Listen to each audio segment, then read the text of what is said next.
¿Qué tal, Zaires? Bueno, ya tienen la Metamorfosis de Kafka en sus manos y parecería que es casi ocioso explicar por qué elegimos a Kafka. Después de todo, es casi sinónimo de genialidad literaria en el siglo XX. ¿Por qué Kafka? Bueno, porque es Kafka. Pero justamente lo que parece obvio, tal vez no lo es tanto. Me fascina la idea de hablar de Kafka, pero no como un precursor de los temas que habitualmente se le atribuyen, como la burocracia o la depresión, sino porque creo que Kafka descubrió una verdad que ahora todos manejamos. ¿Escucharon alguna vez el dicho de cerca nadie es normal? Eso lo descubrió Kafka. Aunque parezca increíble, antes de Kafka, los grandes escritores creían todavía en la normalidad. Kafka descubrió que cuanto más nos acercamos a los seres humanos y a su realidad, más descubrimos que la normalidad no existe, aunque estemos siempre esforzándonos por llegar a ella. De cerca, nadie es normal. Ahora vamos a hablar del escritor que por primera vez exploró ese concepto. Hola Zaires, ¿cuánta ayuda les dimos en nuestro último encuentro cuando les dijimos que íbamos a leer este mes al autor más clásico de los clásicos del siglo XX? ¿Hay alguno de ustedes que haya ido con la imaginación directamente al nombre de Franz Kafka?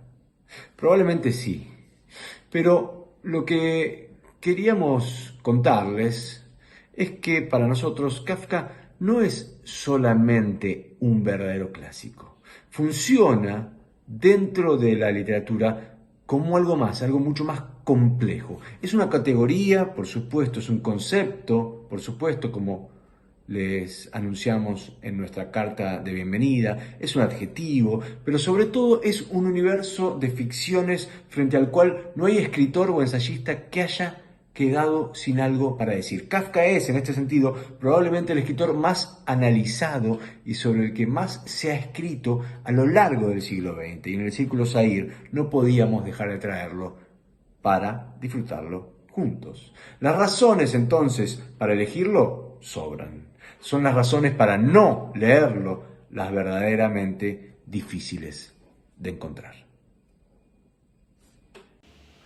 Déjenme contarles una pequeña anécdota. Una vez, cuando yo estaba visitando Praga, el guía que nos hacía recorrer la ciudad nos mostró la casa de Kafka, como es debido, y nos contó el relato de la metamorfosis. Pero cambió algo, el final. Hizo que Gregorio Samsa se fuera volando por una ventana hacia la libertad. ¿Por qué hizo eso? Yo supongo que el guía no quería desanimarnos. Quería darnos una versión de la metamorfosis que fuera optimista o que tuviera un final optimista. Yo estoy convencido de que se equivocó. No hacía falta darle otra nota de optimismo o de vitalidad a la metamorfosis, porque la metamorfosis no es un relato depresivo.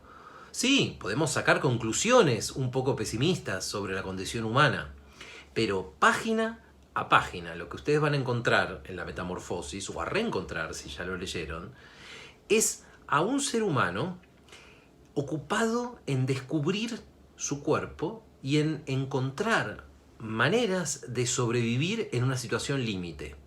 Es casi como esos programas de entretenimiento donde tiran a una persona en el medio de la selva y le dicen arreglate como puedas, con maderas, con agua de lluvia o como puedas. Es una historia de supervivencia, solo que en lugar de ser la supervivencia en una isla o en una selva, es la supervivencia en una realidad extraña o que se volvió extraña.